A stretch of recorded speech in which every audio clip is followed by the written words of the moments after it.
Prions ensemble.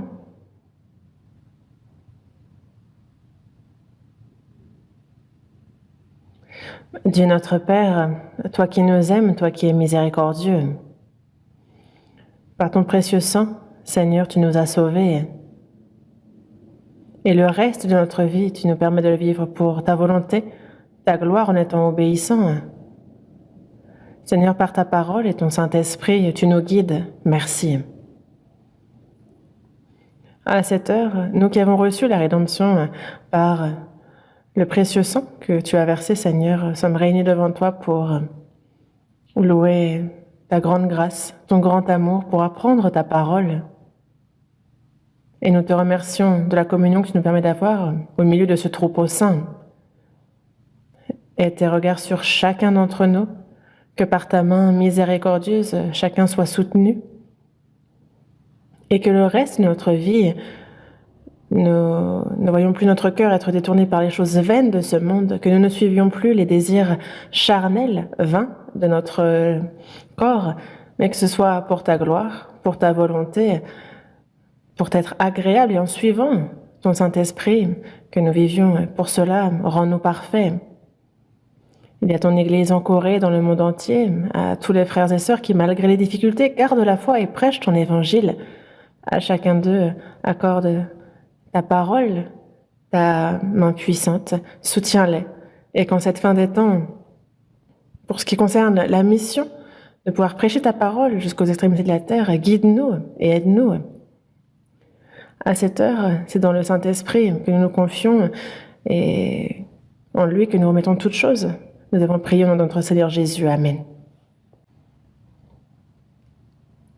Ouvrons la Bible à l'Évangile selon Matthieu, chapitre 6.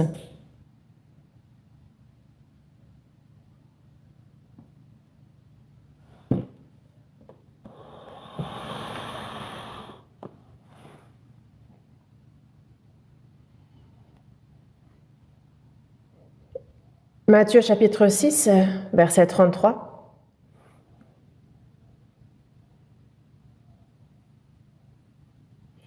Matthieu chapitre 6, verset 33. Versets 33 et 34, je lis. « Cherchez premièrement le royaume et la justice de Dieu, et toutes ces choses vous seront données par-dessus. Ne vous inquiétez donc pas du lendemain, car le lendemain aura soin de lui-même. À chaque jour suffit sa peine. » Jusqu'ici?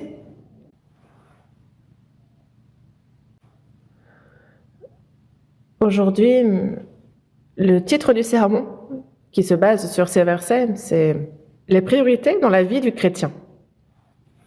Dans la vie du chrétien, quelles sont les priorités?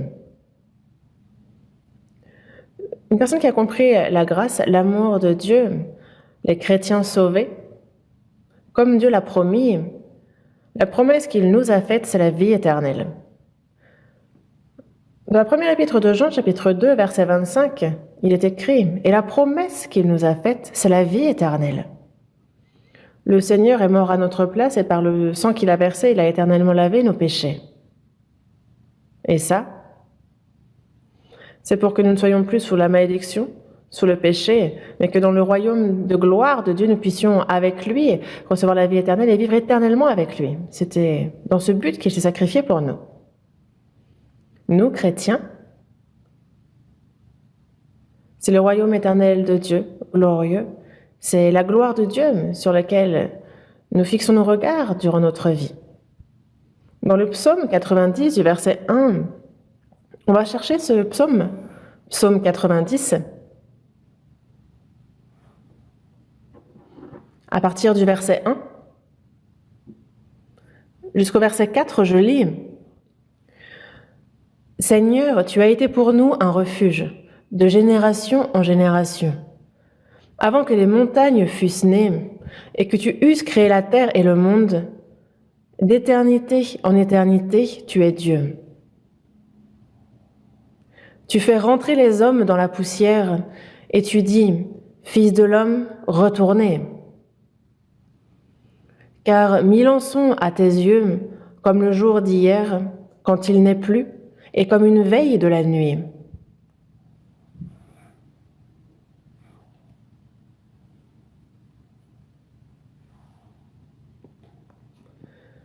Ces versets ont été écrits par Moïse, homme de Dieu, comme c'est écrit ici. Seigneur, tu as été pour nous un refuge de génération en génération. Dieu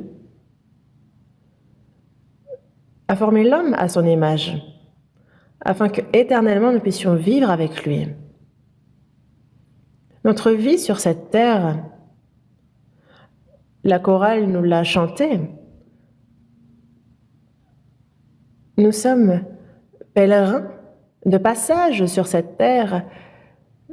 Nous sommes justement comme voyageurs de passage sur cette terre. Et ce verset nous le dit, que nous sommes comme une veille de la nuit, comme le jour d'hier, et nous ne sommes plus.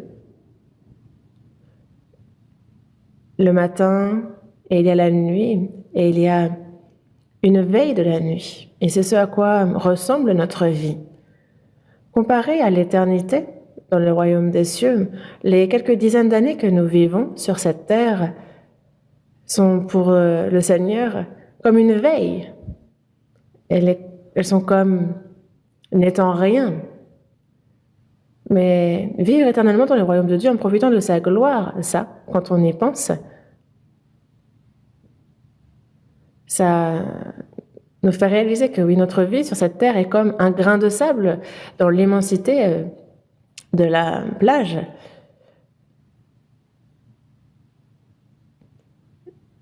Et il est dit, verset 5, « Tu les emportes, semblable à un songe, qui le matin passe comme l'herbe. » L'herbe, certes, elle fleurit aussi, mais elle pousse rapidement pour disparaître tout aussi rapidement. L'herbe, on la prend, on la tond, on la fait sécher et on la brûle. Et ce sont des versets qui nous montrent la vanité de la vie de l'homme. Nous ne vivons pas, nous chrétiens sauvés, pour ces choses-là, comme les gens de ce monde qui chercheraient honneur, richesse, gloire dans ce monde, ou qui voudraient profiter de divertissement, ou chercher une satisfaction dans ce monde. Non, non.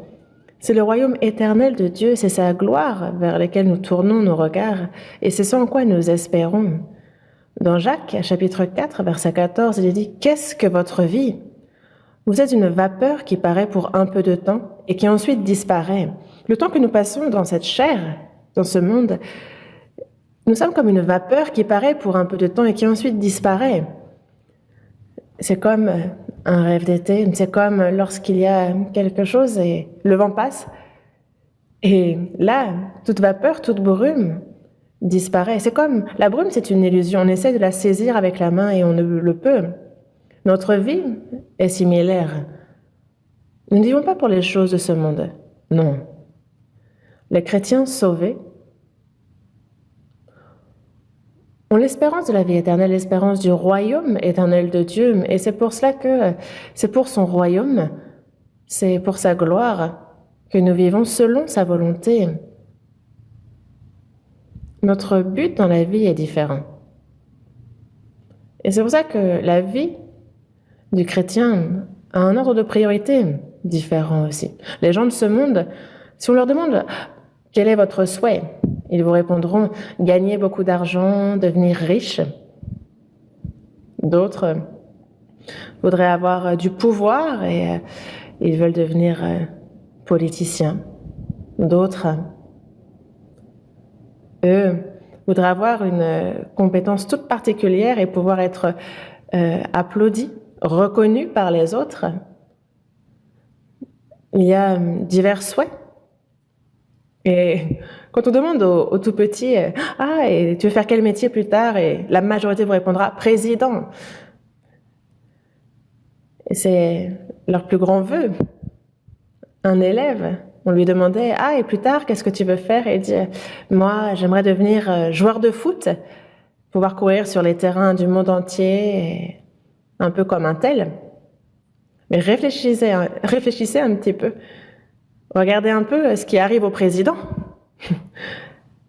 Faut pas avoir peur des migraines. Moi, je suis bien content de ne pas être devenu président. Bon, on ne m'a pas demandé de le devenir, mais c'est pas un mal.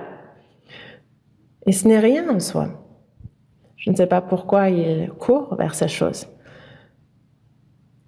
Être, justement, avoir ce patriotisme et se donner pour sa patrie.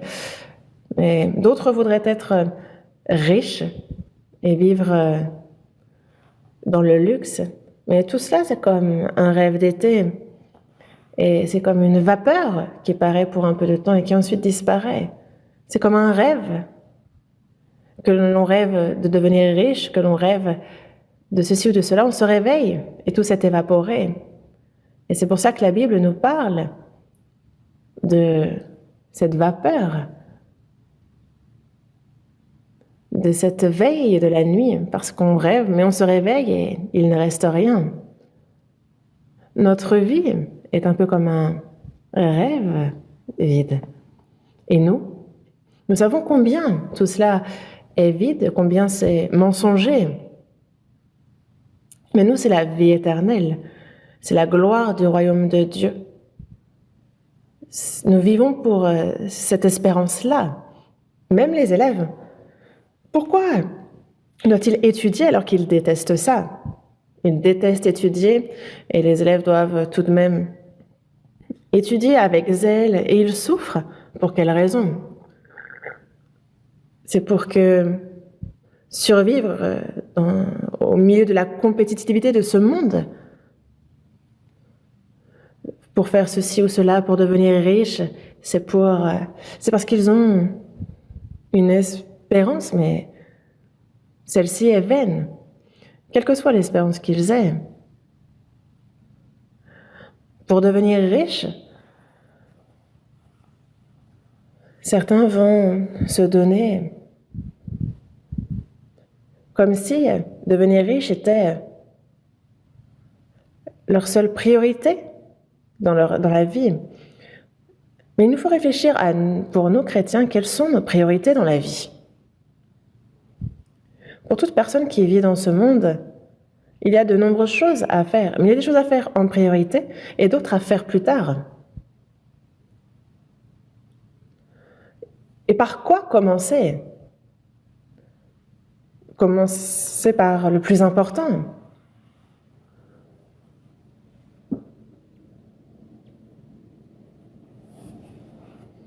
On a beaucoup à faire. Et par quoi commencer? Prenons par exemple, imaginez que vous soyez atteint d'une grave maladie. Alors, la première chose à faire, c'est se rendre à l'hôpital et la priorité, c'est de guérir. Être atteint d'une maladie, voir sa vie se réduire. Mais la personne dirait « Ah, mais moi je suis occupée, il y a des choses que je veux faire. » Et si elle néglige son traitement, alors là, ce n'est avoir réussi dans les affaires alors qu'on est malade, à quoi ça sert? C'est pour cela que dans ce monde, on peut être occupé, mais nombreux sont ceux qui se préoccupent des choses peu importantes et qui perdent la vie entre-temps. Qu'on soit dans les affaires, certains ont leur propre plan, leur propre projet. Mais à quoi ça sert-il si la personne meurt? C'est pour ça que nous, lors du séminaire biblique, il y a des riches américains, coréens, qui n'ont pas vécu si longtemps que ça, qui sont tombés malades et qui, au cours de leur vie, ils parlent justement de la vanité de cette vie qu'ils ont menée juste avant de mourir. Vous voyez, Steve Jobs, qui a été atteint d'un cancer du pancréas,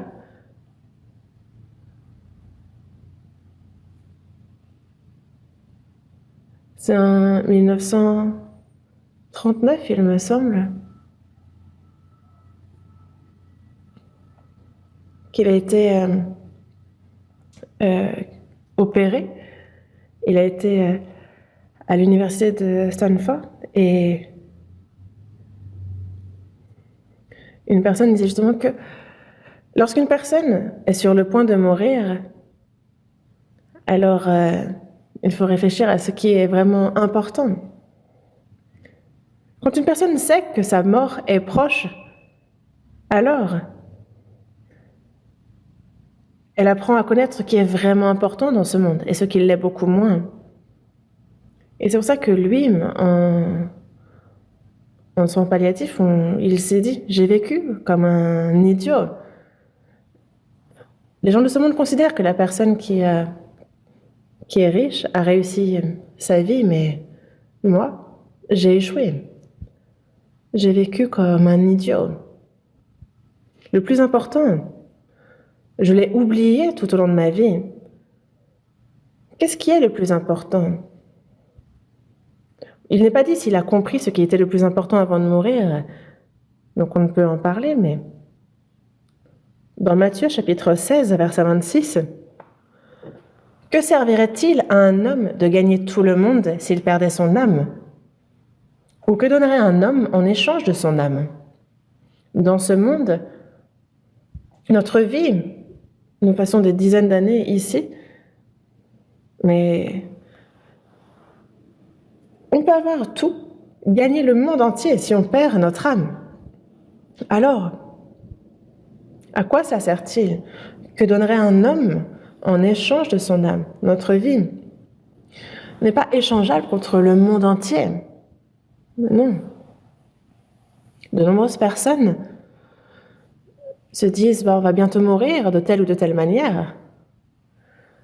Ils vivent comme bon leur semble. Je voyais qu'aux Philippines, il y avait un film sur les Philippines et c'était sur les armes. Et dans un revolver, on met des balles. Et on met que quelques balles. En fait, c'est une balle qu'on met et ils jouent à la roulette. Ils se mettent l'arme sur la tête et s'ils appuient sur la gâchette et qu'ils survivent, ils gagnent de l'argent et sinon ils meurent. Donc c'est un jeu très risqué. Et sans parler d'aller jusqu'à jouer avec des armes, mais parfois pour gagner de l'argent sur le moment, nombreux sont ceux qui jouent avec le feu. Et ça, c'est vraiment vain, c'est vraiment insensé, et ça, nous le savons bien.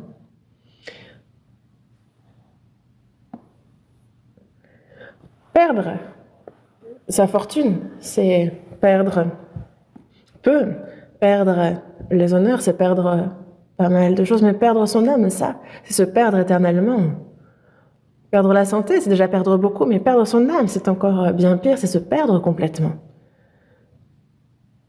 C'est pour ça que dans Ecclésiaste, chapitre 9, verset 3, on nous parle du cœur de l'homme qui est plein de méchanceté et de la folie qui est dans le cœur de l'homme pendant leur vie. Après quoi? Ils vont chez les morts. Le cœur de l'homme est plein de méchanceté et la folie est dans son cœur pendant leur vie. Certains se rendent fous du pouvoir, de l'autorité des femmes. D'autres se rendent complètement fous pour ce monde-là.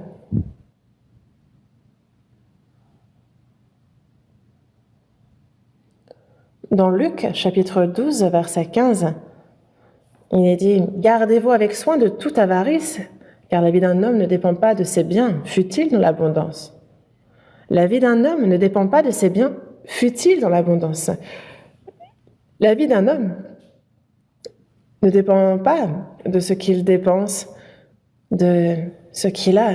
Non, parce que ces choses-là sont là momentanément et vont disparaître. Donc ça, c'est vain. Et c'est pour cela que dans Luc, chapitre 12, à partir du verset 19, il y a un riche qui parle à son âme et qui dit « Mon âme, tu as beaucoup de biens en réserve pour plusieurs années, repose-toi, mange, bois et réjouis-toi. Mais Dieu lui dit, insensé, cette nuit même ton âme te sera redemandée, et ce que tu as préparé, pour qui cela sera-t-il? Tu as beaucoup de biens en réserve, il est donc riche. Désormais repose-toi, mange, bois et réjouis-toi. Et Dieu lui dit, insensé, cette nuit même ton âme te sera redemandée, et ce que tu as préparé, pour qui cela sera-t-il? Que ce soit les honneurs, que ce soit la connaissance, le savoir, l'argent, que ce soit le pouvoir, l'autorité, on a beau accumuler toutes ces choses-là, ça ne nous appartient pas. Et c'est pour ça qu'une personne qui amasse pour lui et qui n'est pas riche pour Dieu, c'est pas parce qu'un beau jour, on devra tous se tenir devant Dieu. Dans Job, chapitre 19, verset 26, il dit « Quand ma peau sera détruite, il se lèvera. Quand je n'aurai plus de chair, je verrai Dieu. » La chair retourne à la poussière, à la terre. Dans Ecclésiaste, chapitre 12, versets 9 et 10, comme il est écrit dans ces versets, « La poussière retourne à la terre, le corps retourne à la terre comme elle y était, et l'esprit retourne à Dieu qui l'a donné. » L'esprit retourne à Dieu qui l'a donné. Donc souvenez-vous de votre Créateur avant que ce temps n'arrive. Retourne. La poussière retourne à la terre. D'autres retournent à Dieu et certains vont en enfer et d'autres au ciel. Mais dans ce monde, nombreux sont ceux qui accumulent, qui amassent pour leur chair. Mais il n'y a pas plus insensé, comme nous le dit Dieu.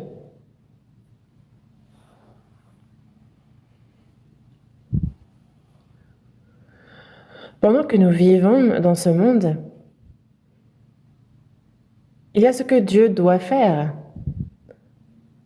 Comprendre la grâce de Dieu à travers son amour, connaître le Seigneur, avoir le salut, recevoir ce salut pour avoir justement cette foi certaine concernant aussi son espérance, son royaume et cette gloire qui nous attend.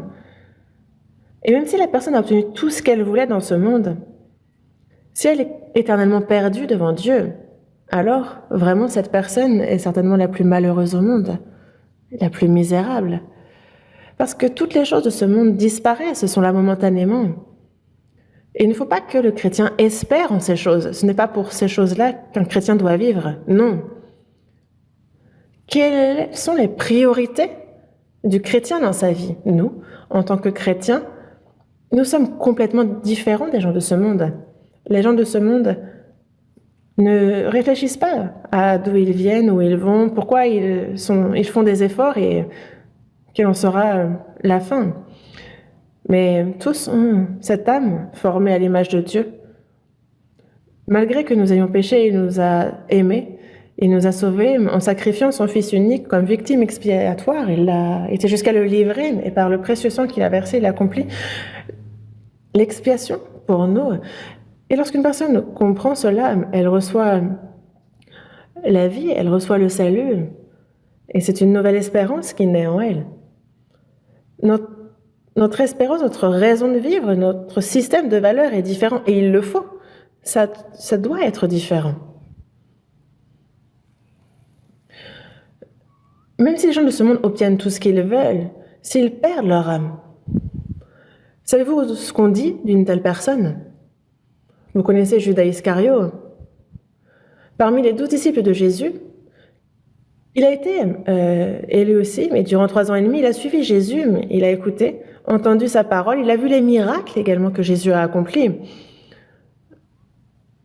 Il a aussi mangé lorsqu'il avait multiplié les pains pour les 5000 hommes. Et il a vu aussi Jésus marcher sur l'eau, mais lui ne pensait à Jésus que comme un futur roi. Il ne s'est pas confié en lui. Et il fut condamné à mort sur la croix. Et puisqu'il prend sa croix, qu'il s'en charge et qu'il va à Golgotha, Judas Iscario, lui, avait des attentes, un but pour Jésus, et Jésus ne suivait pas ses attentes. Et donc il a enlevé ce masque de disciple de Jésus Il a fait tomber les masques, malgré qu'il l'ait suivi durant 3 ans et demi. Il s'est dit, il faut bien que je reçoive récompense de ces années où je l'ai suivi. Et c'est pour 30 deniers qu'il a livré Jésus. C'est à ce prix-là. Mais la Bible dit, et Jésus l'a dit plusieurs fois, celui qui me livrera, et qui se livre finalement lui-même. Après que Jésus est ressuscité, Jésus a dit,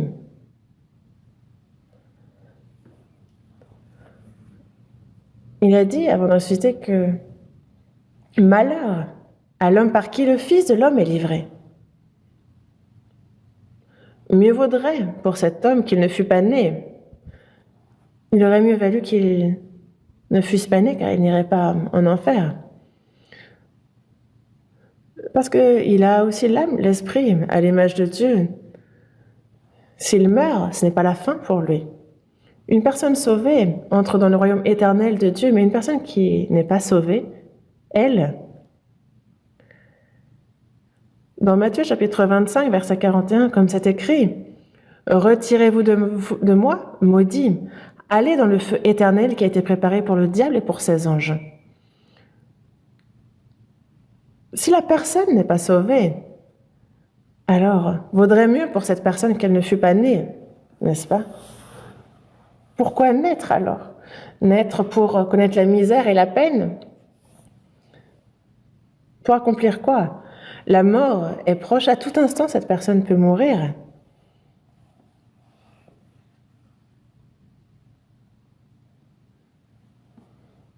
Et donc, on vaudrait mieux, à la limite, naître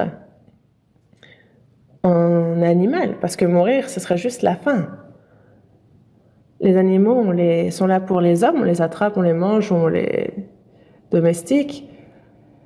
Mais l'homme a été fait à l'image de Dieu, et c'est la seule créature à avoir été faite à son image. Et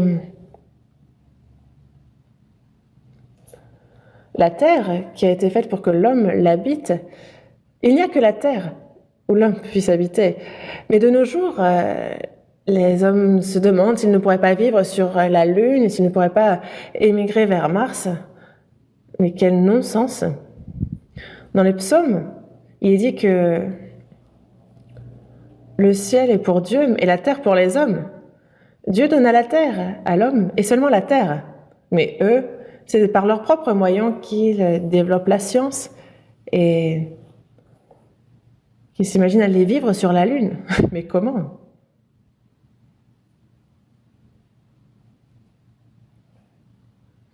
Il fait 130, 160. Il n'y a ni eau ni air. Pourquoi toutes ces choses farfelues? Pourquoi constamment chercher à aller ailleurs? Ils cherchent dans des endroits farfelus et aller sur Mars. Mais qu'est-ce que vous voulez qu'on aille foutre sur Mars, vraiment?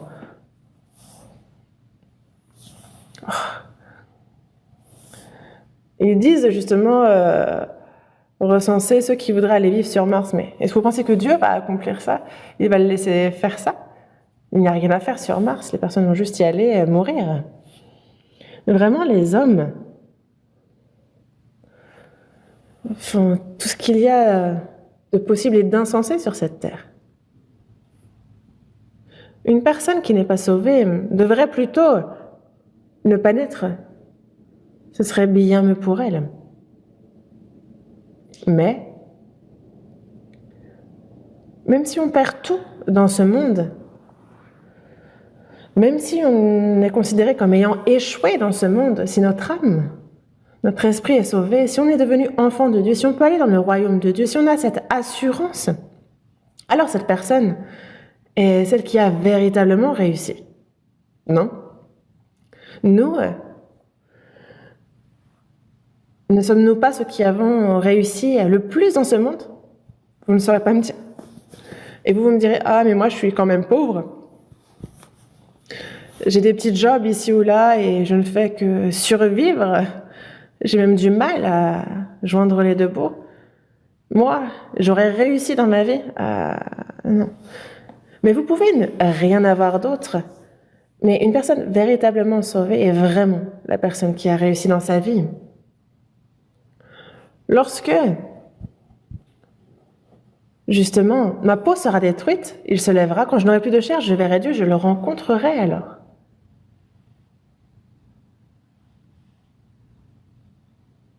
Dans Habakkuk, chapitre 3, à partir du verset 17, on a des versets vraiment assez comiques. On va chercher ce passage. Vous savez où est Habakkuk?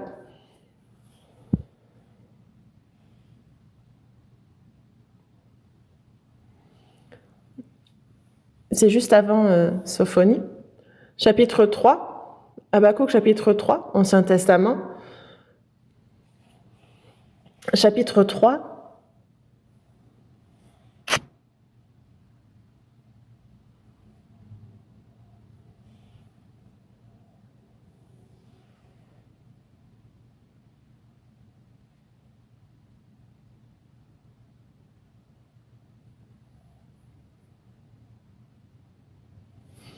Verset 17.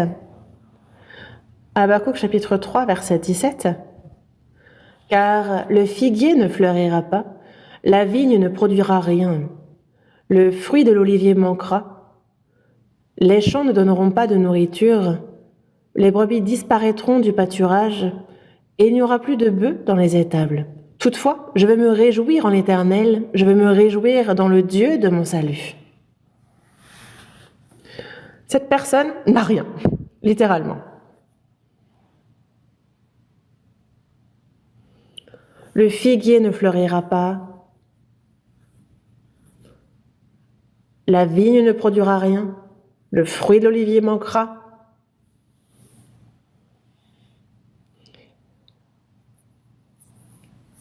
Il n'y aura plus de bœufs dans les étables, les brebis disparaîtront du pâturage. Il n'y a plus rien.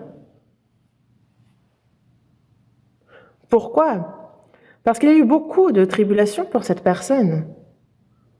Mais, toutefois, je veux me réjouir en l'Éternel, je veux me réjouir dans le Dieu de mon salut. Nous aussi, nous n'avons rien dans ce monde. Imaginons que nous n'ayons que notre corps, notre chair, nous n'avons rien. Mais si j'ai reçu le salut de mon âme, alors cette personne est la personne qui a le plus réussi dans ce monde. Toutefois, je veux me réjouir en l'Éternel, je veux me réjouir dans le Dieu de mon salut. Et vous, savez-vous combien surprenant est ce salut que nous avons reçu?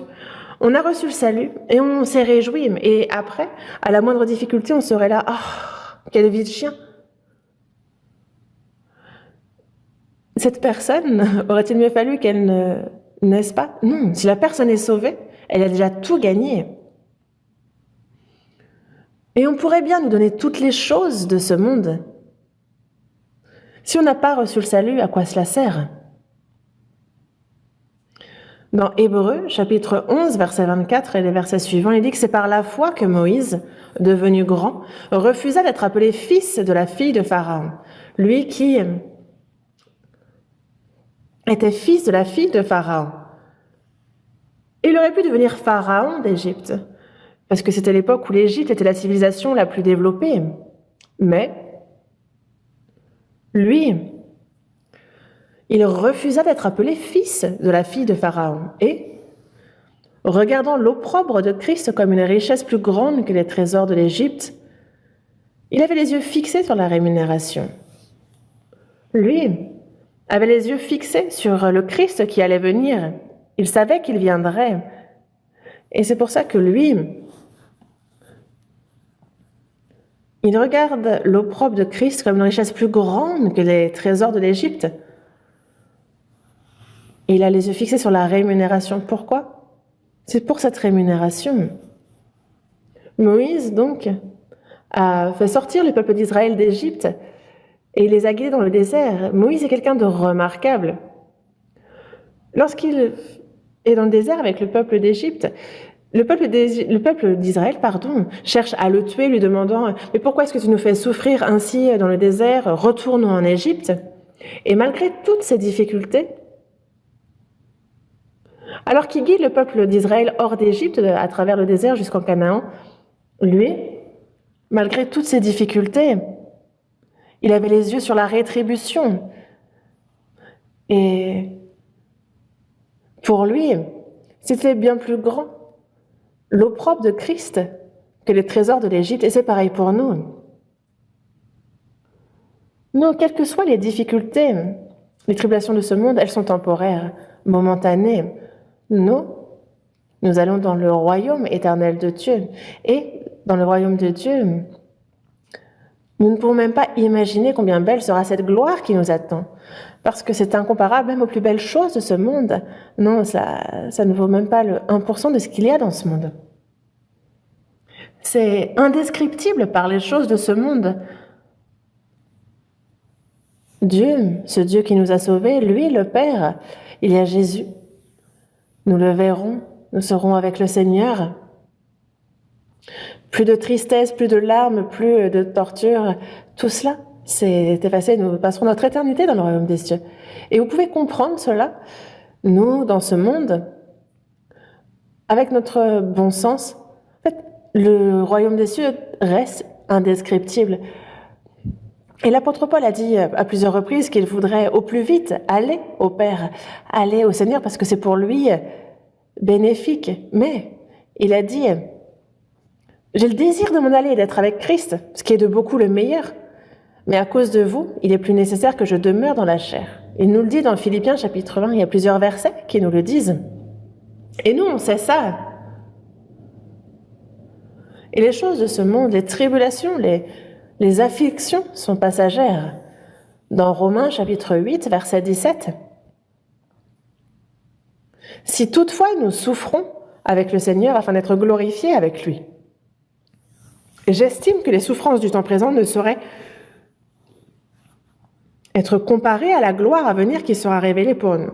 Ces souffrances du temps présent sont momentanées et temporaires, et c'est incomparable à la gloire à venir qui sera révélée pour nous. » Dans la seconde épître aux Corinthiens, chapitre 4, versets 17 et 18, il est dit « Nos légères afflictions du moment présent, c'est momentané, c'est léger. » Parce qu'à l'époque où la Bible a été écrite, les apôtres, les disciples ont extrêmement souffert, pour la simple raison qu'ils avaient la foi. Ils ont été faits martyrs à Rome. Ceux qui disaient croire en Jésus, en fait, on les attrapait et on les donnait en pâture.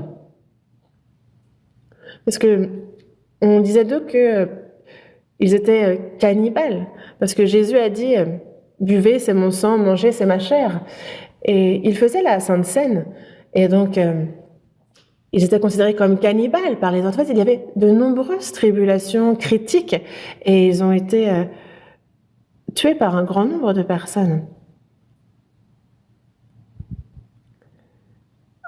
Et vous voyez, l'empereur Néro, il est donné en pâture au lion, il est tué sans merci. Le soir, il mettait de l'huile et il faisait de leur corps, il les brûlait vifs. Et quand moi je suis allée à Rome, il y a les catacombes qui sont des souterrains. Et des grottes, c'est gigantesque. Et il y a même un touriste japonais qui s'y est perdu et qui est mort, n'ayant pas trouvé la sortie. Et donc c'est là où étaient cachés, où se terraient les chrétiens. Et les soldats romains, s'ils entraient dans la catacombe, ils ne retrouvaient pas la sortie, ils s'y perdaient. Et c'est pour ça que pour les touristes, actuellement, ils ne montrent qu'une partie, et tout le reste, on n'a pas accès.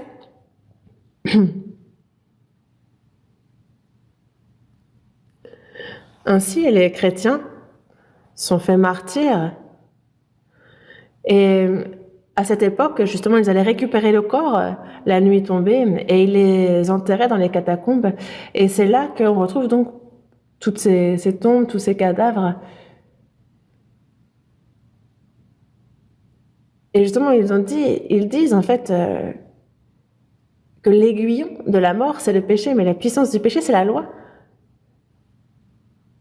Et eux, c'est seulement la foi est vainqueur. Et ils n'avaient pas peur, ils ne craignaient pas d'avoir cette foi et d'en témoigner. Pour nous, chrétiens, il y a Dieu qui nous a sauvés, il y a son amour, sa grâce, et nous vivons pour le servir, pour lui rendre les bienfaits qu'il a eus envers nous. Le but de notre vie sur cette terre désormais, ce n'est pas de vivre pour moi, bien vivre, bien manger, bien boire, non. Mais c'est pour Dieu qui nous a sauvés, pour Jésus-Christ qui nous a donné la vie, l'espérance. Et nous vivons pour rendre ses bienfaits, ses grâces envers nous. Ça, c'est le but de la vie du chrétien. Et nous le savons.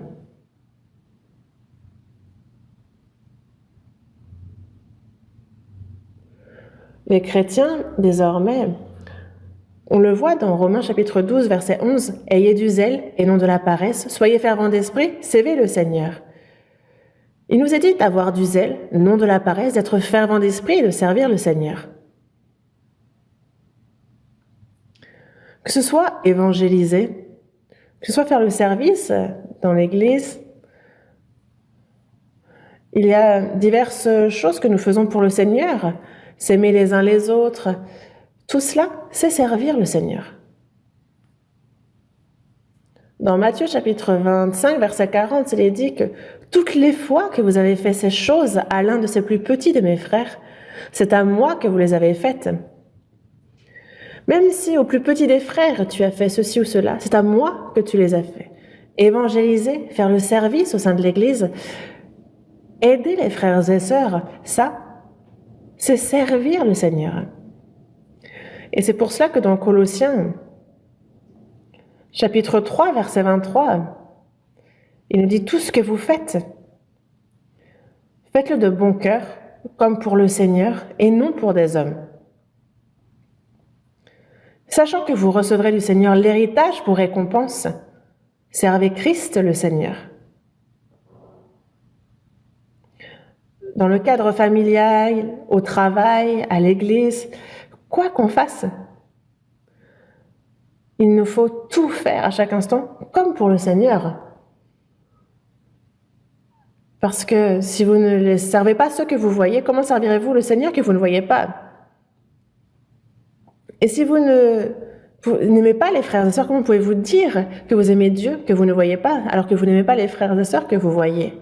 Et toutes les fois que vous avez fait ces choses à l'un des plus petits de mes frères, c'est à moi que vous les avez faites. Et nous, notre vie doit être une vie de servitude vis-à-vis de Dieu. C'est lui que nous servons et c'est le but de notre vie. Mais, dans la première épître de Pierre, chapitre 1, versets 3 et 4, il est dit, on parle de sa mort et de sa résurrection qui nous a redonné la vie. Parce qu'il nous a régénérés pour une espérance vivante, par la résurrection de Jésus-Christ d'entre les morts pour un héritage qui ne se peut ni corrompre, ni souiller, ni flétrir, lequel vous est réservé dans les cieux. Par sa mort, il a pardonné nos péchés, par sa résurrection, il nous a donné la vie. Et dans Jean chapitre 3, verset 5, il est dit que oui, nous avons été régénérés par sa mort, par sa résurrection, nous avons retrouvé la vie. Un homme est donc né d'eau et d'esprit. Dans la première épître de Pierre, chapitre 1, verset 23, c'est par sa parole que nous sommes revenus à la vie. C'est sa parole qui a cette puissance, qui a cette semence incorruptible. Par sa mort, il a payé le salaire de nos péchés. Par sa résurrection, il nous a redonné la vie. Et c'est le Saint-Esprit qui nous fait comprendre cela. Et c'est pour cela qu'on peut dire que nous sommes nés de nouveau par son esprit, par la parole. Cela revient à la même chose.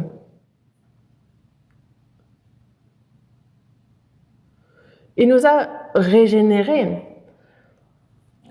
pour une espérance vivante par la résurrection de Jésus-Christ d'entre les morts, pour un héritage qui ne se peut ni corrompre, ni souiller, ni flétrir, lequel vous est réservé dans les cieux. Une personne sauvée a hérité de Dieu qui a préparé pour lui cet héritage éternel. Et c'est pour cela que nous vivons. Nous, dans ce monde, que l'on soit pauvre ou riche, que l'on soit persécuté ou non, peu importe, ça ne pose pas de problème. Pourquoi? Parce que ce monde n'est pas l'objectif de notre vie. Dans le psaume 116, verset 12. Comment rendrai-je à l'Éternel tous ses bienfaits envers moi? La Bible, pourquoi l'apprend-on? Dans quel but? Dieu nous a sauvés et nous voyons comment lui rendre tous les bienfaits qu'il a eu envers nous. Comment servir Dieu, comment mener une vie d'obéissance, comment prêcher son évangile. Nous l'apprenons.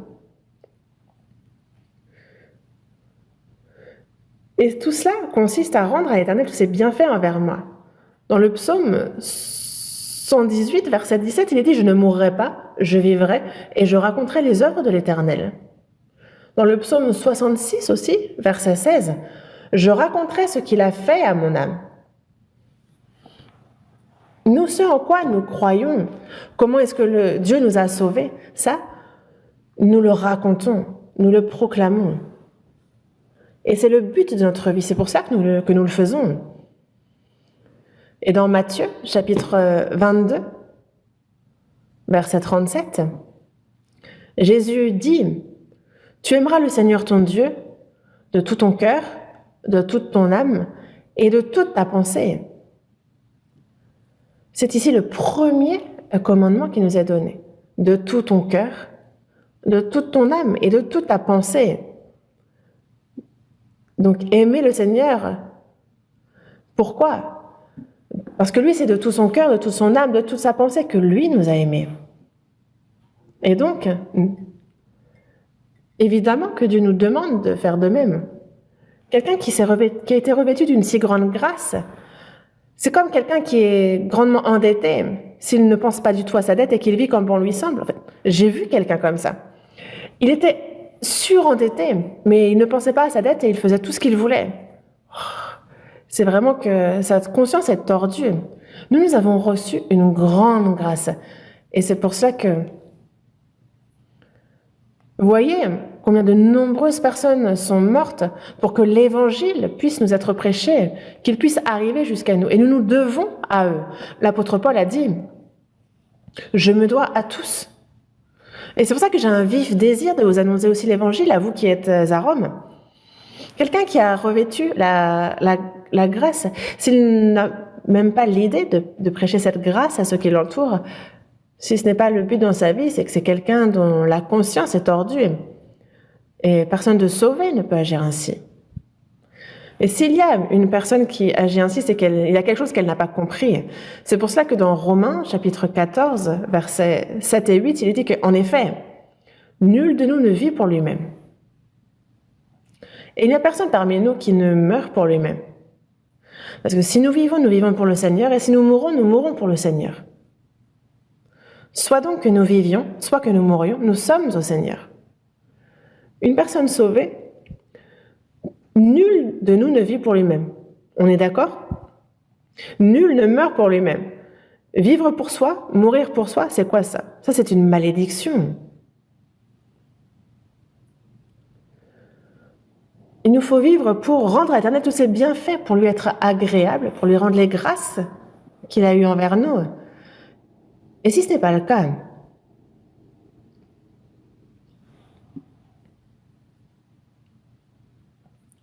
cette grande grâce que nous avons reçue de Dieu, si nous ne pensons pas à lui rendre, à vivre pour lui, pour sa volonté, pour partager cela, c'est que on vit vraiment à l'encontre de la volonté de Dieu.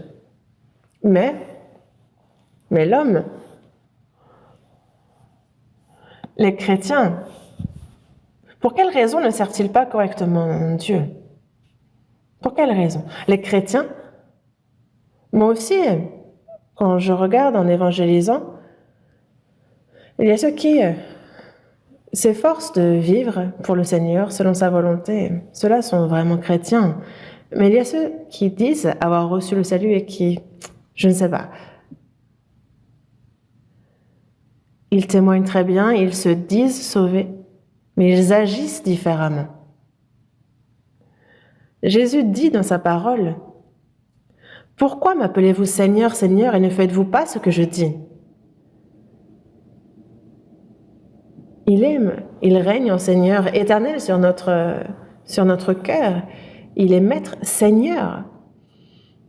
Et c'est pour ça, pourquoi m'appelez-vous Seigneur, Seigneur, et ne faites-vous pas ce que je vous dis? Pourquoi vivez-vous comme bon vous semble? S'il y a une telle personne, alors il faut qu'elle s'assure de son salut. Il faut qu'elle examine son salut. Dans Jacques, chapitre 2, verset 17, il nous est bien dit, il en est ainsi de la foi. Si elle n'a pas les œuvres, elle est morte en elle-même. Tu dis, toi, tu as la foi, moi j'ai les œuvres. Montre-moi ta foi sans les œuvres, et moi je te montrerai la foi par mes œuvres. Tu te dis vivant et tu es mort. Mais la foi que j'ai doit être liée à la vie que je mène, n'est-ce pas? Si on a bien reçu l'espérance, la vie éternelle, alors il nous faut vivre comme il se doit en tant que personne qui va au ciel, qui est enfant de Dieu, qui a été sauvé. Si on vit comme les gens de ce monde, est-ce que ça fonctionne? Non. Mais dans Matthieu chapitre 6, verset 24, c'est un verset que vous connaissez, il est dit que nul ne peut servir deux maîtres, car ou il haïra l'un et aimera l'autre, ou il s'attachera à l'un et méprisera l'autre. Vous ne pouvez servir Dieu et Mammon. Ceux qui prennent l'argent ou les choses de ce monde pour Dieu. Et au départ, dans la Bible, il y a ceux qui disent, mais Dieu exagère. Comment est-ce qu'il peut demander à ce qu'on le serve lui et que lui? Mais non, ce verset a raison. Parce qu'il y a ceux qui disent croire en Dieu et qui lui préfèrent l'argent, Mammon. On ne peut pas servir de maître, on ne peut pas servir et Dieu et Mammon. Dans 2 Rois, chapitre 17, verset 33, il y a ce verset qui dit « Après la mort de Salomon, il y a Israël au nord, il y a la Judée au sud, le pays se divise. Dans le royaume d'Israël au nord, c'est l'Assyrie qui en 321 va détruire Israël au nord, le royaume d'Israël. Et alors les étrangers vont commencer à se mélanger avec le peuple d'Israël et il va y avoir ce mélange.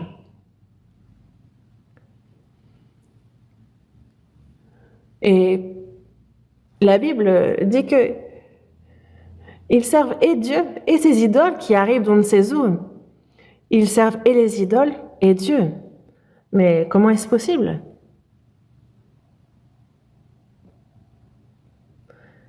Et c'est pour cela que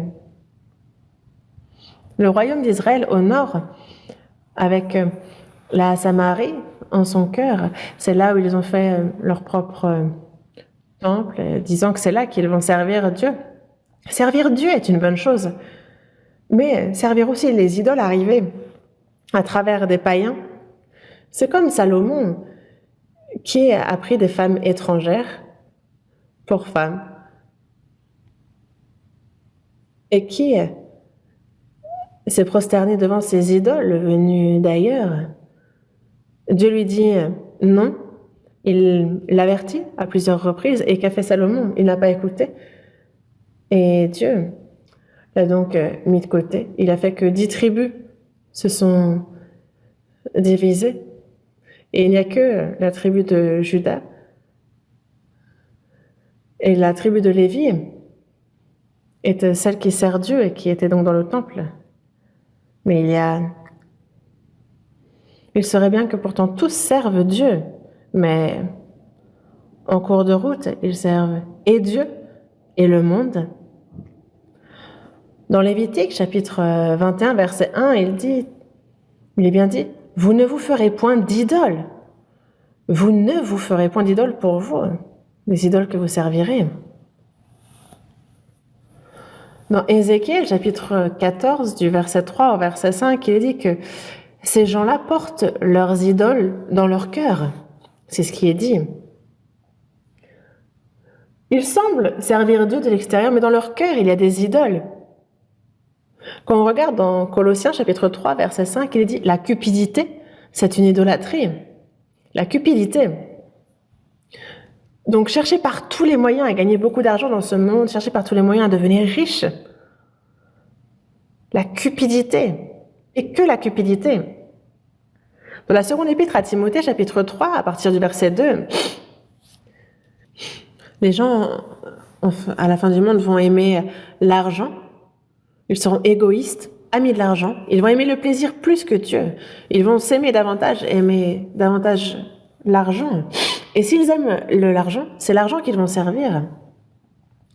S'imaginant que c'est l'argent qui va les rendre heureux. Mais dans la parole, Dieu nous dit bien que ses enfants, Dieu a dit qu'il prenait soin de leur âme et de leur corps aussi. Dans Matthieu chapitre 10, verset 30, il dit bien « Et même les cheveux de votre tête sont tous comptés.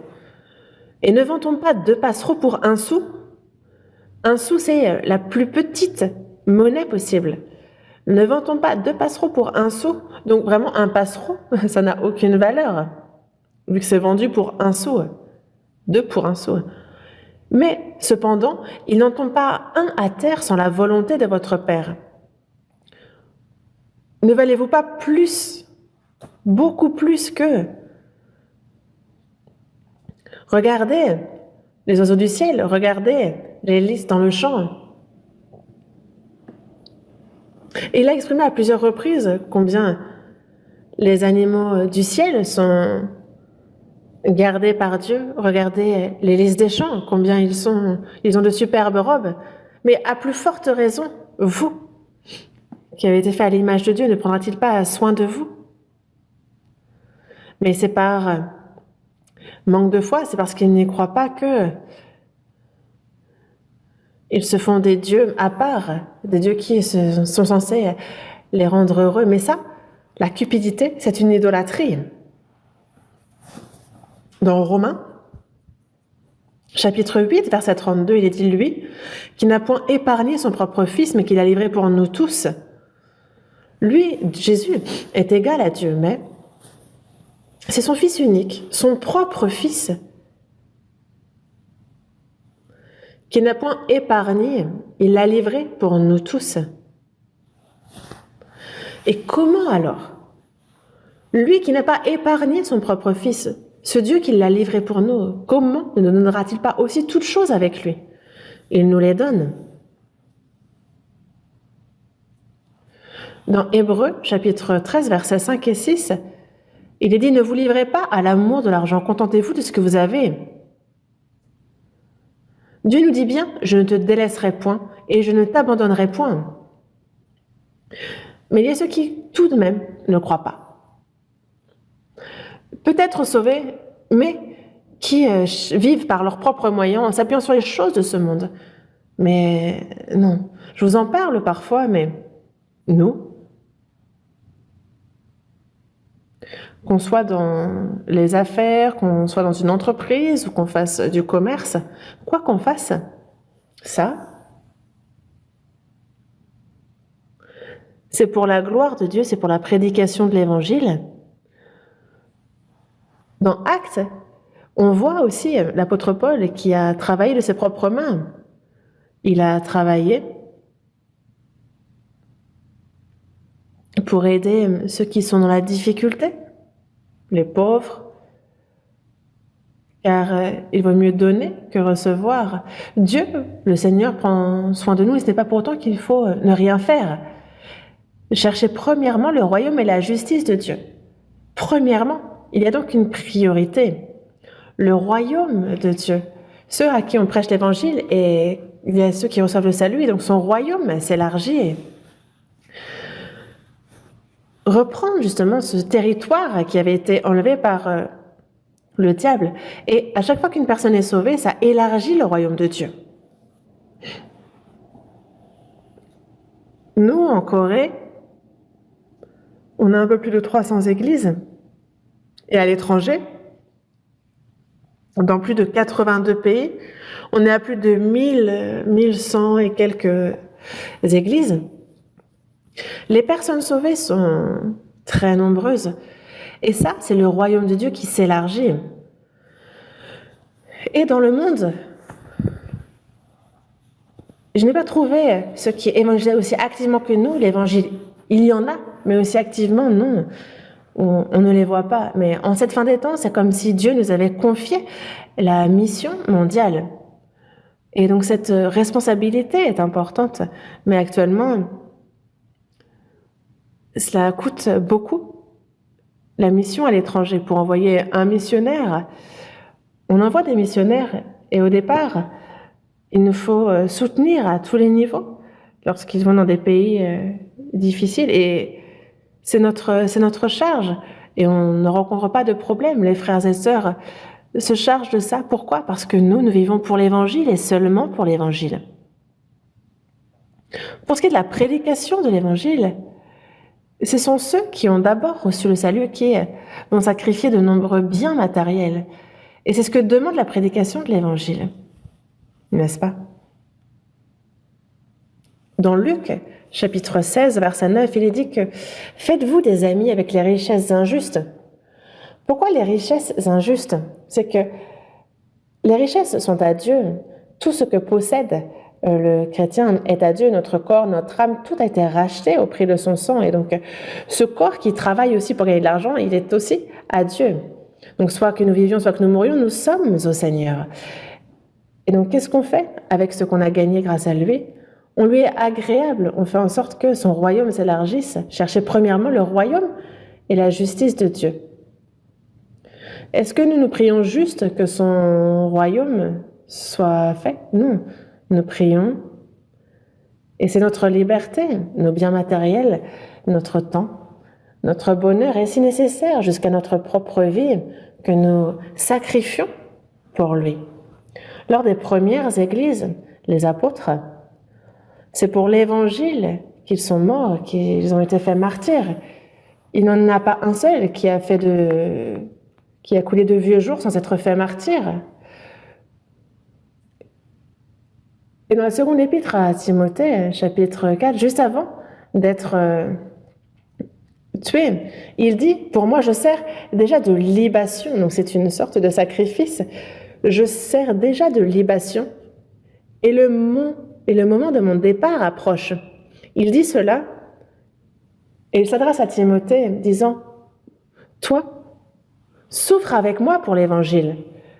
L'évangile a été prêché à travers la souffrance et le sacrifice de nombreuses personnes. L'évangile est arrivé jusqu'à nous, mais sachez que pour cela, de nombreuses personnes ont été faites martyrs, ont souffert. Et vous savez à quel point. Et pour l'évangélisation de ceux qui ne sont pas encore sauvés, notre sacrifice est nécessaire. Et c'est ça, le royaume, la justice de Dieu. Dans la première épître de Pierre, chapitre 2, verset 9, il est dit « Vous, au contraire, vous êtes une race élue, un sacerdoce royal, une nation sainte. »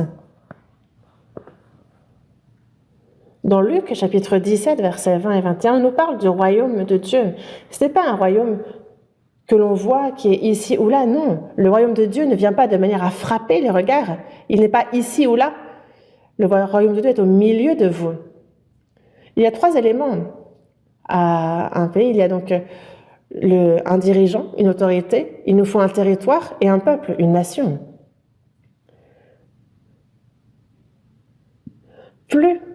Quand le peuple est nombreux, c'est la gloire d'un roi. Quand le peuple manque, c'est la ruine du prince. Et plus il y a de sauvés, et plus le roi, plus Dieu est heureux.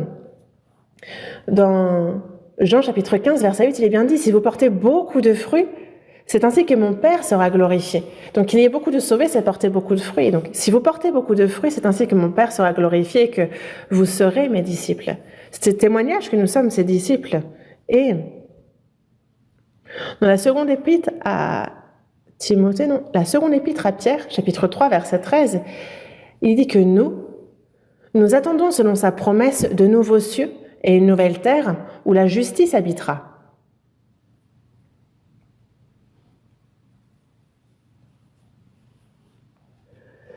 Comme c'est selon sa promesse, Nous attendons de nouveaux cieux et une nouvelle terre où la justice habitera.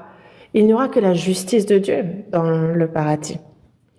Nous vivons dans ce monde, mais en ceux qui sont sauvés, il y a la justice de Dieu qui s'accomplit. Qu'est-ce que cette justice?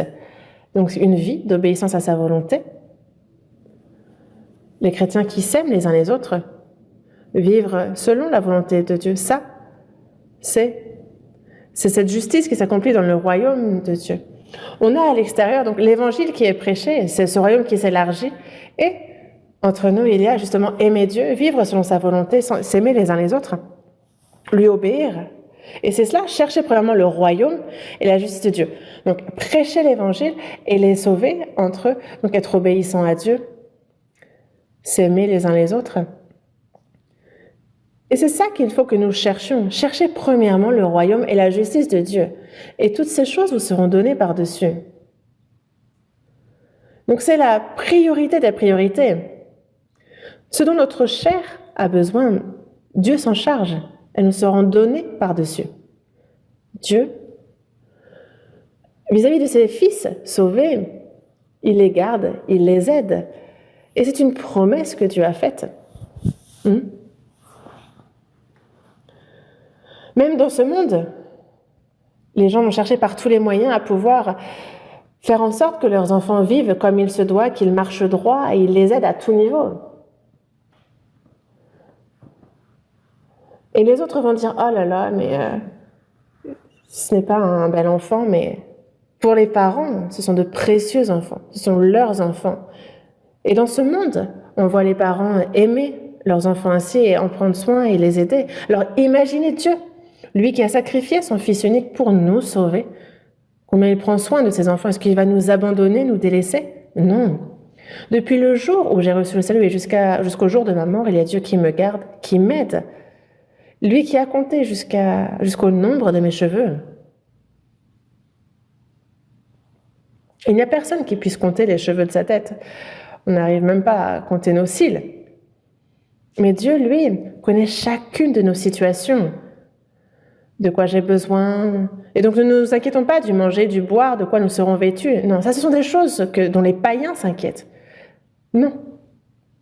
Il sait que nous en avons besoin. Et ça ne veut pas dire juste qu'il sait et qu'il ne fait rien. Non, il nous aide. Mais parce qu'on n'y croit pas, il nous faut croire aux promesses de Dieu.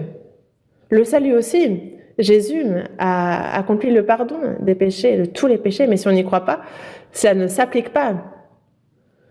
Il a dit nous aider, être avec nous, ne pas nous délaisser, et il faut croire en cela, parce que si on n'y croit pas, alors cette personne ne peut être protégée par Dieu. Quelqu'un qui ne croit pas, je ne sais pas, alors est-ce qu'elle peut croire au salut que Dieu a accordé?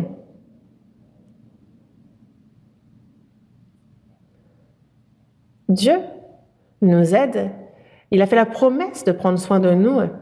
Mais les hommes, ne croyant pas en cela, cherchent les biens matériels plus que Dieu, pensant qu'ils seront heureux, protégés, et que l'avenir sera garanti pour eux grâce à cet argent. Mais ça, c'est parce qu'ils ne croient pas aux promesses de Dieu. Dans le Proverbe, chapitre 18, verset 11, il est dit que la fortune est pour le riche une ville forte. Dans son imagination, c'est une haute muraille. La fortune est pour le riche une ville forte. Dans le temps, les riches, les rois, les empereurs, ils se faisaient des murailles hautes autour de leur cité. La semaine dernière, j'étais au Japon pour la retraite d'hiver et la retraite des pasteurs et aussi pour l'inauguration. Et lorsque j'étais à Osaka, il y a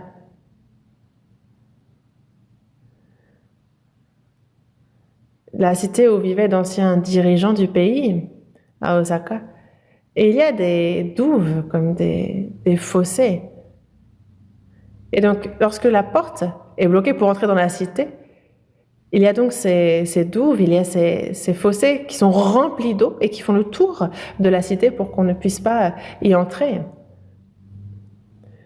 Et vraiment, afin que les gens ne grimpent pas. Les murailles sont très hautes aussi. Mais un riche, pour lui, considère que sa fortune est une ville forte pour lui. Et dans son imagination, c'est une haute muraille. La fortune est pour le riche une ville forte et une haute muraille, mais c'est dans son imagination parce que pour le riche, il considère que sa fortune est une ville forte, que c'est une haute muraille. Il y a le roi Qin Shi Huang en Chine qui ne voulait pas mourir et qui s'est fait la muraille de Chine, voulant éviter que ses ennemis puissent l'envahir. Il est même allé, il a envoyé plus de 500 personnes pour chercher l'élixir de vie, d'immortalité, qu'il n'a jamais trouvé. Cet homme avait il est mort même bien plus tôt que beaucoup d'autres. Et il a tué plus de 3000 jeunes garçons et jeunes filles. Mais s'imaginer que c'est sa fortune qui va nous protéger, qui va assurer notre futur, qui va me protéger. Si on pense ainsi, alors on n'a pas besoin de Dieu. Non. L'argent a pris la place de Dieu. Et c'est les biens matériels que va servir cette personne. Mais faites-vous des amis avec les richesses. Juste, si on a des biens, il faut les utiliser.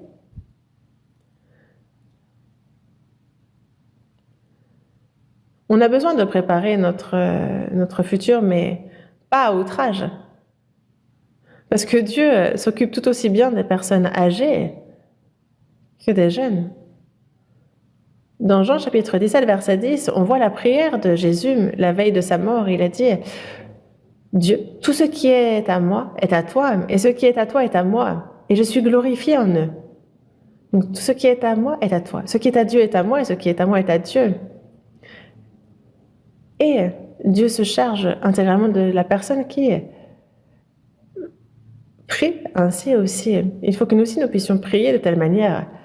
Tout ce qui est à moi est à toi et ce qui est à toi est à moi. C'est comme dans Malachie chapitre 3, on voit que la dîme, c'est pour Dieu, mais il y a ceux qui ne donnent pas la dîme. Et on dit de ces personnes qu'ils trompent Dieu. Dans Malachie chapitre 3, il y a ce verset qui nous dit, donc c'est 300 ans avant que Jésus ne vienne sur terre. Malachie est le dernier des prophètes. Et il y avait un reproche que Dieu faisait aux hommes, disant, « Un homme trompe-t-il Dieu ? Car vous me trompez. Et vous dites, en quoi avons-nous trompé ? Dans les dîmes et les offrandes. Dans les dîmes et les offrandes, ce qu'il faut absolument offrir à Dieu. Évidemment que offrir la dîme ne veut pas dire qu'il y a 1/10 qui est à Dieu et que le reste est à moi. Non. Tout est à Dieu. Mais la dîme, c'est justement l'expression de notre reconnaissance pour ce qu'il nous donne. La dîme, on l'offrait dans le temple. Et Dieu dit justement de le tester pour voir s'il accomplira ce qu'il a dit, s'il nous comblera ou pas.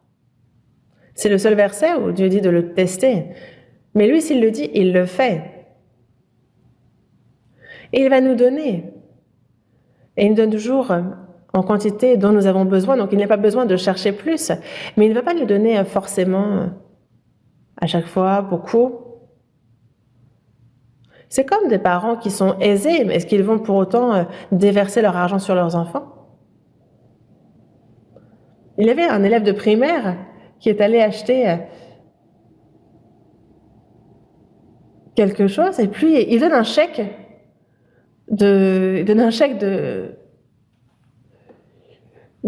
100 000 euros et là le tenant du magasin dit oh, mais comment ça se fait que tu aies ça entre tes mains? Et donc il téléphone à la maman de l'enfant en disant mais là j'ai un jeune garçon qui est venu avec un chèque de 100 000 et est-ce que c'est bizarre, est-ce que c'est normal? Et la maman répond mais pourquoi elle ne pourrait pas utiliser un chèque de 100 000? Et donc il l'a encaissé Mais il y a justement les sommes qui conviennent aux élèves de primaire, au collège, lycée. En fait, il faut donner en proportion. Comme Dieu nous donne ce dont nous avons besoin. Il ne nous donne pas à foison si nous n'en avons pas besoin. Parfois, il nous met dans la pauvreté. Parfois, il nous met dans la pauvreté pour voir comment nous allons vivre. Est-ce que nous allons nous contenter de lui? Et parfois, il nous donne à foison pour voir justement comment nous allons utiliser ce qu'il nous donne. Dieu, nous ne sommes pas dans la difficulté parce que Dieu ne nous aide pas. L'apôtre Paul, lui, pour la prédication de l'évangile, il était sous les coups, il était emprisonné, il était en danger de mort, 5 fois, il a été en danger de mort, il a été frappé de verge, il a été lapidé, il a fait naufrage, il était dans le froid, dans l'éveil, la faim, la soif, dans les jeûnes, la nudité. Mais qu'a-t-il dit? En tout et partout, j'ai appris à être rassasié et à avoir faim, à être dans l'abondance et à être dans la disette. C'est ce qu'il nous dit dans Philippiens chapitre 4. Parfois, il s'est retrouvé dans l'abondance et il en envoyait une part à Jérusalem. Et parfois, c'est parce qu'il en a donné une partie qu'il va avoir faim, lui, de son côté. Il a dit être dans l'abondance. Mais est-ce que c'est pour autant qu'il a utilisé à sa guise ce que Dieu lui donnait? Non. Il a appris à être rassasié, à être dans la disette, dans l'abondance, à avoir faim, à être rassasié. Il a appris tout et partout. Apprendre à s'accrocher à Dieu dans la disette, à rendre à Dieu ce qui lui revient quand on est dans l'abondance. Et tout ce qu'il nous donne, en proportion, il faut le lui rendre. Et ça, c'est quelqu'un qui connaît ses priorités en tant que chrétien.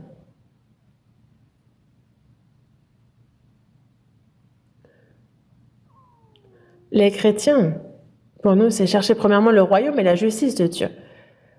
Et c'est un très beau verset, parce que si on fait ainsi, alors, si je vis pour Dieu, pour son royaume, pour sa justice, alors ce dont ma chair a besoin, il nous le donne au double. Et Dieu est quelqu'un qui tient sa promesse. Est-ce que Dieu a dit ça pour nous prendre notre argent? Il n'est pas un escroc. Non, du tout. Mais parce que nous ne croyons pas en sa promesse, alors nous souffrons. Moi, je crois avec certitude à ce verset. Quand je vis selon la volonté de Dieu, alors lui se charge de moi.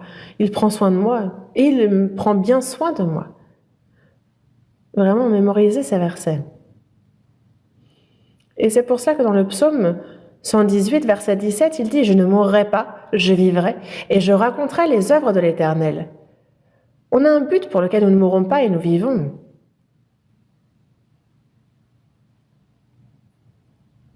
C'est pour raconter les œuvres de l'Éternel. Et qu'a-t-il fait? Quelles sont ses œuvres?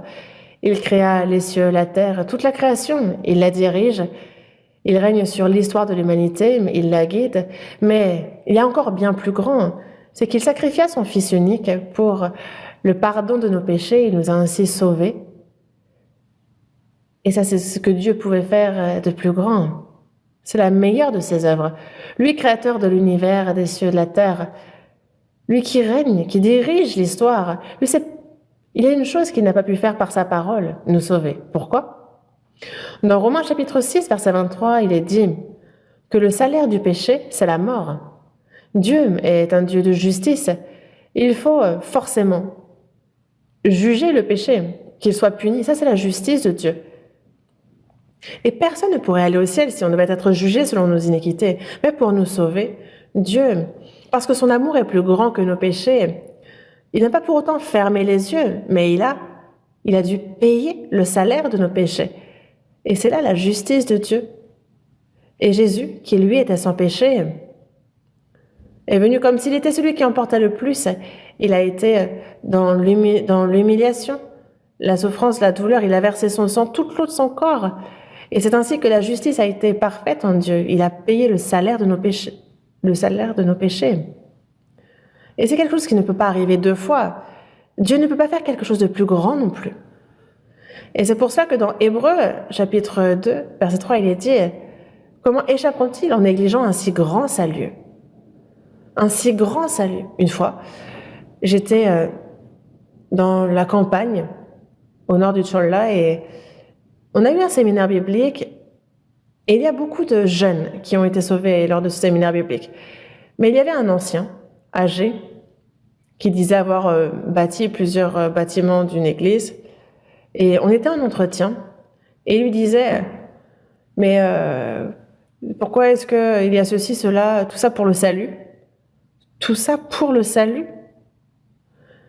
Et en fait, lui s'est repris, il a dit « Ah, pour un si grand salut ». Mais en fait, lui-même, en y réfléchissant, en fait, il voyait les jeunes recevoir le salut et lui, en fait, les enviait. Et c'est pour ça qu'il disait « Ouais, tout ça pour le salut ». Non, un si grand salut. Comment échapperont-ils en négligeant un si grand salut? Nous avons reçu ce grand salut. Et ce salut est grand, précieux. Et notre salut est si grand, mais il faut considérer le salut d'autrui tout aussi grand. Et il faut considérer la prédication de l'Évangile pour le salut des autres âmes comme notre plus grand objectif dans la vie. Ça doit être notre priorité des priorités.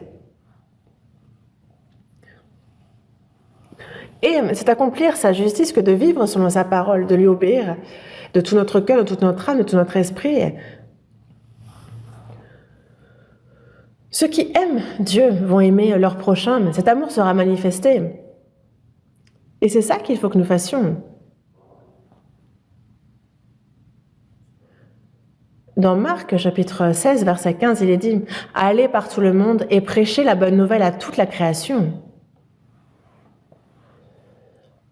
Prêcher la bonne nouvelle à toute la création, et ça demande notre temps, nos biens, si nécessaire jusqu'à notre vie, tout notre temps, pour la prédication de la bonne nouvelle. Et il faut qu'on soit tous mobilisés pour cela. Et c'est dans ce but-là que nous vivons.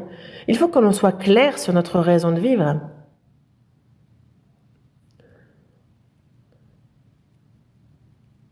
On ne peut pas changer la priorité que doit avoir un chrétien dans sa vie, parce que cela va grandement perturber la vie du chrétien. Les priorités d'un chrétien définissent sa vie. Quelle est notre plus grande priorité, nous, dans notre vie? Est-ce que vous avez encore des attentes, des désirs, de l'ambition pour ce monde? C'est vain, vraiment vain. C'est quelque chose que vous pouvez laisser à la poubelle, mais il y a ce que Dieu, sur cette terre, nous a confié, cette plus grande mission possible, l'Évangile dans le monde entier. Et c'est pour cela que dans Matthieu, chapitre 6, verset 19, il nous dit bien « Ne vous amassez pas des trésors sur la terre, où la teigne et la rougne détruisent, et où les voleurs percent et dérobent. » Et même s'il n'y a pas véritablement de voleurs qui percent et qui dérobent, mais il y a notre conscience qui nous travaille et ça nous vole les biens. Ceux qui s'imaginent que leurs biens vont les rendre heureux, c'est là où leur cœur est, c'est là où il y a leur trésor. Mais Dieu dit bien, celui qui est fidèle dans les moindres choses l'est aussi dans les grandes, et celui qui est injuste dans les moindres choses l'est aussi dans les grandes. Et il faut justement que les biens matériels soient la moindre des choses. Est-ce que vous considérez que c'est grand, important? Ne vous amassez pas des trésors sur la terre, mais amassez-vous des trésors dans le ciel. Dieu nous garde, il nous protège, lui qui nous a sauvés. Ne vous amassez pas des trésors sur la terre, mais amassez-vous des trésors dans le ciel. Nos trésors, si on les laisse sur terre, et ça ne nous dit pas que les offrandes qu'on fait, ça va s'accumuler au ciel, non. Mais on utilise nos biens sur cette terre, et il y a des âmes qui sont sauvées grâce à ces dons. L'évangélisation, que ce soit pour l'Amérique du Sud, qui est un pays pauvre, nous, on donne des sommes gigantesques pour soutenir telle et telle église, pour celles qui souhaitent obtenir un bâtiment pour pouvoir se réunir et qui, eux, on va chercher mais ne parviennent pas. à l'acquérir. Et que font-ils? Ils se tournent vers la Corée, ils demandent à l'Assemblée générale de l'aide. Est-ce qu'on peut refuser? Ce sont des voitures, ce sont des bâtiments, des centres de retraite, les frais de scolarité des enfants, en fait, on fournit tout. Parce que comment voulez-vous que l'évangile soit prêché autrement? Non. C'est pour cela que nos biens sont utilisés sur cette terre et ça conduit au salut d'un grand nombre d'âmes et c'est ça qui reste. C'est ces trésors-là que nous amassons dans le ciel. Ce ne sont pas des trésors physiques, mais c'est une gloire éternelle. Nous, quand nous irons devant le Seigneur, nous qui avons vécu sur cette terre, il faudra rendre compte depuis qu'on est sauvés. Tous, nous nous tiendrons devant le tribunal de Christ et chacun rendra comment nous avons vécu selon le bien et le mal qu'on aura fait dans ce corps. Le bien, donc avoir vécu selon la volonté de Dieu, et le mal, c'est ne pas avoir suivi l'Esprit, ne pas avoir suivi sa parole, avoir désobéi. Et donc le bien, le mal sont différents de ceux que ce monde définit.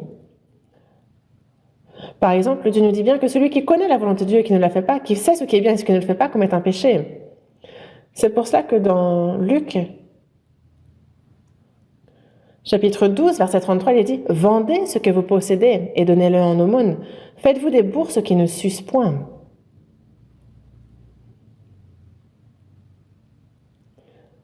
Celui qui pèse les cœurs ne le voit-il pas, ne le connaît-il pas? Donc vendez ce que vous possédez, donnez-le en aumône. Faites-vous des bourses qui ne s'usent point, des bourses. Quand on ira devant le Seigneur, selon comment nous avons vécu depuis le jour de notre salut, alors tout sera calculé. On rendra compte. Et devant Dieu, justement, lui, il pèse les cœurs, il voit, il connaît, il y aura cette balance qui pèsera. Celui qui pèse les cœurs ne le voit-il pas, ne le connaît-il pas? Il vous sera rendu selon vos œuvres. Pensez à cela. Pourquoi apprenons la Bible? Est-ce que c'est juste pour connaître beaucoup de choses? Est-ce que c'est pour se vanter de connaître beaucoup la Bible? Ou l'utiliser à mauvais escient? Non, on l'apprend pour y obéir. Et il nous faut obéir en proportion de ce que nous apprenons, parce que le jour du retour du Seigneur est si proche. Faites-vous des amis avec les richesses injustes pour qu'ils vous reçoivent dans les tabernacles éternels quand elles viendront à vous moquer.